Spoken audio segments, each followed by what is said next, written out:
السلام علیکم ورحمۃ اللہ وبرکاتہ نحمده ونصلي على رسوله الكريم اما بعد فاعوذ بالله من الشيطان الرجيم بسم الله الرحمن الرحيم رب اشرح لي صدري ويسر لي امري واحلل عقدة من لساني يفقهوا قولي واجعل لي وزيرا من اهلي وما محمد الا رسول، اور نہیں ہے محمد صلی اللہ علیہ وسلم مگر ایک رسول، قد خلت من قبلہ الرسل، ان سے پہلے بھی رسول گزر چکے ہیں. And Muhammad sallallahu alaihi wasallam is not but a messenger. Indeed, many messengers have passed away before him as well. أَفَإِن مَّاتَ أَوْ قُتِلَ. So if he dies or is murdered or killed or martyred, of course a Rasul is martyred, so if he dies or is killed, اگر وہ فوت ہو جاتے ہیں یا مار دیے جاتے ہیں، انقلبتم علی اعقابکم، کیا تم اپنی ایڑیوں پر پلٹ جاؤ گے، الٹے پیروں پھر جاؤ گے. وَمَن يَنقَلِبْ عَلَىٰ عَقِبَيْهِ فَلَن يَضُرَّ اللَّهَ شَيْئًا وَسَيَجْزِي اللَّهُ الشَّاكِرِينَ، اور جو کوئی الٹے پیروں پھر جاتا ہے تو وہ اللہ کا کوئی نقصان نہیں کر سکتا، اور اللہ شکر گزاروں کو جلد جزا دے گا. And whosoever turns back on his heels will do no harm to Allah, but Allah will reward the thankful. یہی آیت بہت اہم ہے جب ایکچولی رسول اللہ صلی اللہ علیہ وسلم کے دنیا سے جانے کا وقت ہوا. آپ کو پتہ ہے کہ جب رسول اللہ صلی اللہ علیہ وسلم دنیا سے جاتے ہیں تو کئی صحابہ جن میں سر فہرست خاص طور پہ حضرت عمر رضی اللہ تعالیٰ عنہ کا نام ہے، اور وہ ان کی ایموشنز بہت زیادہ اس وقت چارج تھیں اور ایکسیپٹ نہیں کر پا رہے تھے صحابہ کہ رسول اللہ صلی اللہ علیہ وسلم دنیا سے چلے جائیں گے. تو حضرت عمر ایسے موقع پہ، اور یہی ان کی کیفیت احد کے موقع پہ تھی، کہ اگر کسی نے کہا، اتنے زیادہ وہ شوق میں تھے that he said if anybody says that محمد رسول اللہ صلی اللہ علیہ وسلم has left this world تو میں اس کا سر گھر سے جدا کر دوں. ایسے موقع پہ کون آتا ہے؟ حضرت ابو بکر صدیق رضی اللہ تعالیٰ عنہ. اور حضرت ابو بکر کا صدیق ہونا، the fact that he testifies to the truth, the mellowness, the reason why he was given the position in Prophet sallallahu alaihi wasallam's sight which he had. حضرت ابو بکر صدیق آتے ہیں، اور ظاہر ہے بی بی عائشہ کا حجرہ ہے رضی اللہ عنہا، ہماری ماں کا، اور وہ وہاں پر آتے ہیں، ان کی بیٹی کا گھر ہے، وہ اندر آتے ہیں، وہ نبی اکرم صلی اللہ علیہ وسلم کا ماتھا چومتے ہیں اور وہ کہتے ہیں اللہ تعالیٰ آپ پر 2 موتیں جمع نہیں کرے گا، یعنی آج جو موت آ گئی وہ آ گئی. اور پھر وہ یہ آیت پڑھتے ہیں، اور حضرت عمر اور مزید صحابہ کہتے ہیں کہ جب یہ آیت ہم نے سنی ہمیں لگا ہم نے زندگی میں پہلی دفعہ یہ آیت سنی ہے. ہمارے ساتھ بھی کئی دفعہ یہ ہوا ہوگا کہ کوئی آیات ایسی ہوتی ہیں کہ جب ہم پڑھتے ہیں تو ہمیں لگتا ہے یہ ہم پہلی دفعہ پڑھ رہے ہیں، حالانکہ ہم وہ آیات پہلے پڑھ چکے ہوتے ہیں. حضرت عمر کے بارے میں آتا ہے کہ وہ کہتے ہیں کہ میری ٹانگوں میں سے لگا جان نکل گئی ہے، کیونکہ in that moment I realized that indeed Prophet sallallahu alaihi wasallam has left. What is the lesson in this ayah for me and you? The very important lesson is our link with Islam is not because of any person. جب نبی اکرم صلی اللہ علیہ وسلم کے لیے کہا جا رہا ہے تو ہماری کیا مجال ہے؟ اگر پرسنالٹی ورشپ کے راستے کے تھرو اللہ سے قرب پائیں گے تو کہیں نہ کہیں انسان تو کمزور ہیں، ادھر ادھر ہو جائیں گے، ٹھیک ہے. کوئی دنیا سے چلے جاتا ہے، کوئی اس علاقے سے چلا جاتا ہے، کوئی وہ کام چھوڑ دیتا ہے کسی بھی وجہ سے، تو کیا ہم کسی ایک انسان سے آئیڈینٹیفائی کریں گے؟ نہیں. اور ایک اچھے داعی، ایک اچھے ذاکر، یاد دہانی کرانے والے، یا ایک اچھے استاد یا عالم کا کام یہی ہے کہ وہ لوگوں کو اللہ سے جوڑے، خود سے نہیں. وہ اور بات ہے کہ اس راستے میں ظاہر ہے آپ پھر ان لوگوں سے بہت زیادہ کلوزلی کنیکٹ ہو جاتے ہیں جو آپ تک اللہ کا پیغام پہنچا رہے ہیں، مگر بہت ضروری ہے کہ ہم اللہ سبحانہ و تعالیٰ سے ڈائریکٹ کنیکشن رکھیں. صحابہ بھی ایموشنل چیزوں سے گزرتے تھے، ہے نا، اٹس ویری نیچرل. ڈینائل آپ یہاں پہ دیکھ رہے ہیں اس واقعے میں کہ ڈینائل ہے، بالکل انکار ہے اندر سے کہ یہ ایسا ہو نہیں سکتا۔ وَمَا كَانَ لِنَفْسٍ أَن تَمُوتَ إِلَّا بِإِذْنِ اللَّهِ كِتَابًا مُعَجَّلًا، اور نہیں ممکن کسی جان کے لیے کہ وہ مر جائے بغیر اللہ کے حکم کے، لکھا ہوا ہے وقت اجل کا۔ And it is not possible for a person that he dies except by the permission of Allah, appointed at a fixed term. ایک وقت لکھ دیا گیا ہے، اللہ سبحانہ و تعالیٰ نے کتاب معجلہ، ٹائم ڈیتھ کا فکس کر دیا گیا ہے۔ لائک خالد بن ولید کے بارے میں بڑا مشہور آتا ہے نا کہ وہ کہتے ہیں کہ میرے جسم کا کوئی حصہ نہیں ہے جس پہ کوئی وونڈ نہیں ہے، کوئی زخم نہیں ہے، میں اتنے بیٹلز میں رہا ہوں، اتنی شہادت کی خواہش کی ہے، مر رہا ہوں اپنے بستر پہ۔ تو کبھی بھی یہ یاد رکھیں جب ہم اچھی موت کی دعا کرتے ہیں یا ہم شہادت کی دعا کرتے ہیں، جو وقت لکھا ہے اسی پر انسان دنیا سے جائے گا، انلیس اللہ سبحانہ و تعالیٰ اپنا ہی ڈیسیشن چینج کرے۔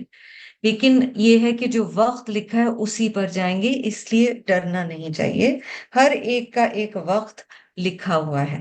وَمَن يُرِدْ ثَوَابَ الدُّنْيَا نُؤْتِهِ مِنْهَا، وہ جو دنیا کا ثواب جو ہے اس کی خواہش کرتا ہے تو ہم اسے یہیں پر دے دیں گے۔ وَمَن يُرِدْ ثَوَابَ الْآخِرَةِ نُؤْتِهِ مِنْهَا، اور جو کوئی آخرت میں ثواب کی خواہش کرتا ہے اسے آخرت میں ملے گا۔ وَسَنَجْزِي الشَّاكِرِينَ، اور عنقریب ہم شکر گزاروں کو صلہ دیں گے۔ بڑی خوبصورت بات ہے، پرائرٹیز کی بات بتائی گئی ہے۔ He that desires the reward in this world shall be given it here, and he that desires the reward in the hereafter shall be given it there. Soon we will reward the thankful. بار بار شاکرین کی 2 consecutive آیات میں وَسَيَجْزِي اللَّهُ الشَّاكِرِينَ وَسَنَجْزِي الشَّاكِرِينَ، یہاں اللہ تعالیٰ first person میں کہہ رہے ہیں، وہاں پر اللہ تعالیٰ کے بارے میں تھرڈ پرسن میں بات ہو رہی ہے۔ Repeated mention of شاکرین over here، کیوں؟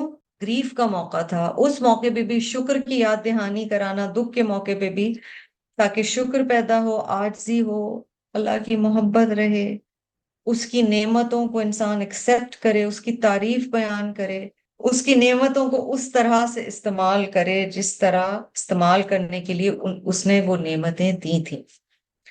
اگلی آیت پہ چلتے ہیں، وَكَأَيٍّ مِّن نَبِيٍّ قَاتَلَ مَعَهُ رِبِّيُّونَ كَثِيرٌ۔ In the past, many prophets have fought in the way of Allah with a large number of godly people. اور کتنے ہی نبی ہیں جو اللہ کے راستے میں لڑے ہیں جن کے ساتھ اہل اللہ کثرت سے شامل تھے۔ This is not the first prophet of Allah صلی اللہ علیہ وسلم who fought in the way of Allah.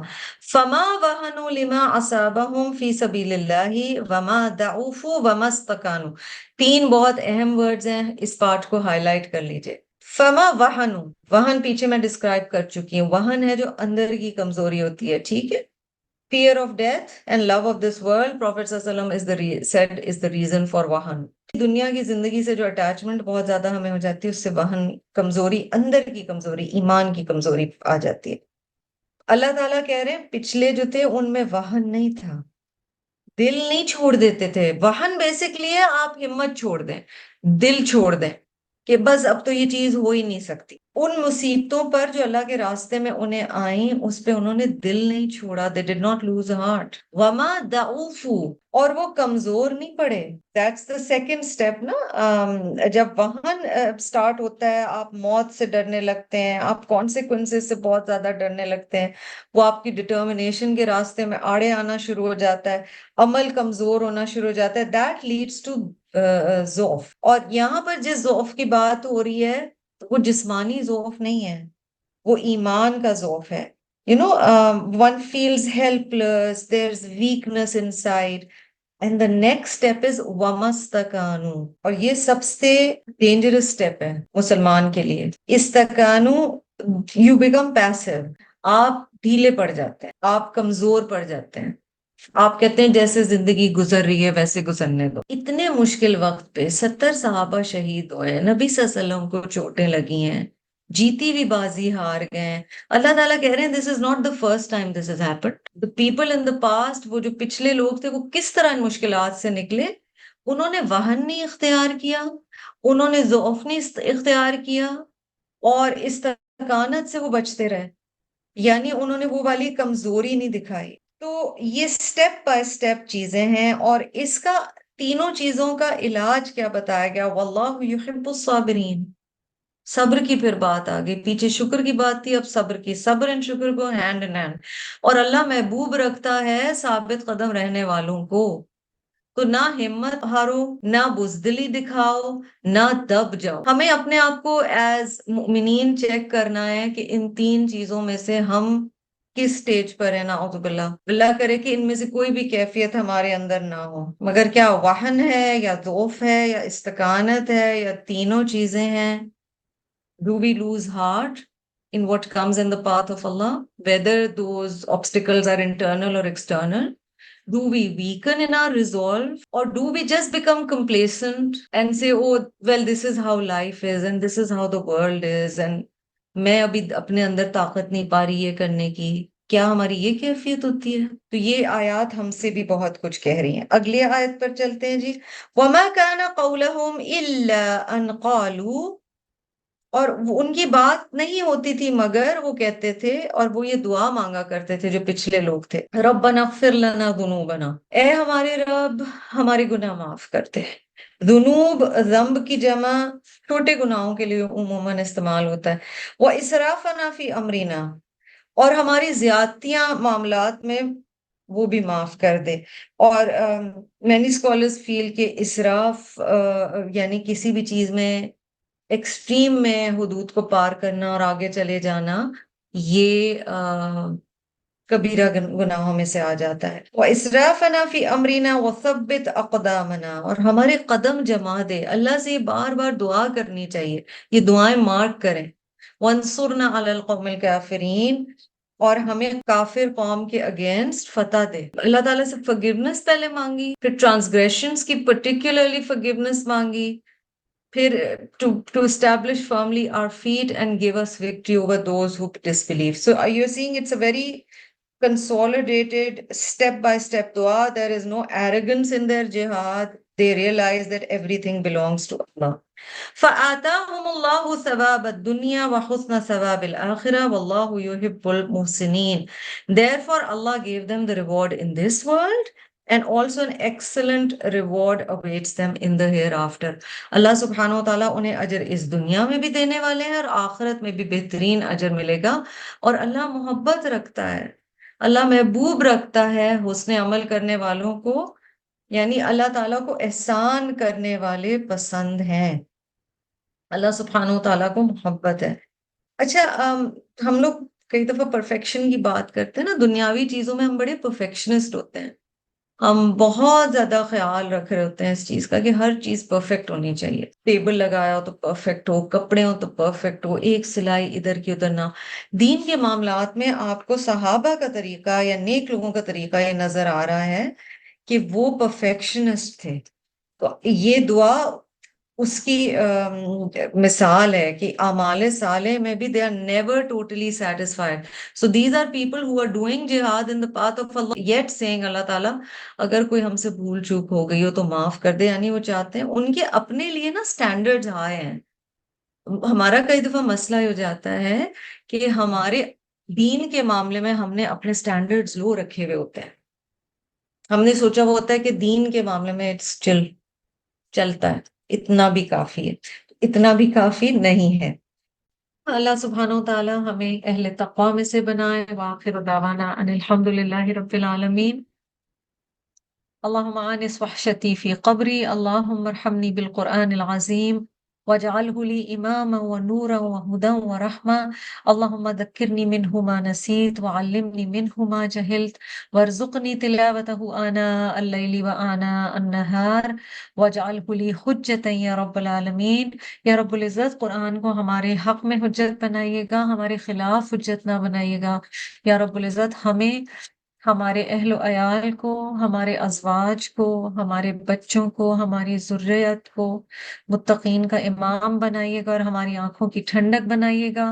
ہمارے والدین پر رحم فرمائیے گا، جس طرح انہوں نے ہمیں شفقت سے پالا جب ہم چھوٹے تھے۔ اگر وہ زندہ ہیں تو ہمیں ان کی خدمت کی توفیق عطا فرمائیے گا، اگر وہ جا چکے ہیں تو ہمیں ان کے لیے صدقہ جاریہ بنائیے گا۔ یا رب العزت ہمارے رشتوں کو جوڑ دے، یا رب العزت ہمیں حبل اللہ یعنی قرآن کو تھامے رکھنے کی توفیق عطا فرما، ہمیں صبر اور تقوی عطا فرما، ہمیں ساری کوالٹیز دے دے جو تو نے پسند فرمائی ہے اپنے نیک لوگوں کے لیے۔ صرف معاف کرنے والی تیری ذات ہے، یہ رمضان اس حال میں نہ گزرے کہ تو نے ہمیں معاف کر دیا ہو۔ یا رب العزت بیماروں کو صحت عطا فرمائیے، اور جن لوگ جو بھی مشکلات میں ہیں، اللہ پاک ان کی مشکلوں کو آسان کر دے، دنیا اور آخرت میں ہماری مشکلوں کو آسان کر دے۔ یا رب العزت ہم سے راضی ہو جا، ہم سے خوش ہو جا، ہم پر رحم فرما دے، ہمیں رزق حلال پہ قانے کر دے اور ہم پہ رحم کا معاملہ فرما۔ آمین یا رب العالمین۔ سبحانک اللہم و بحمدک، نشہد ان لا الہ الا انت، نستغفرک و نتوب الیک۔ السلام علیکم و رحمۃ اللہ وبرکاتہ۔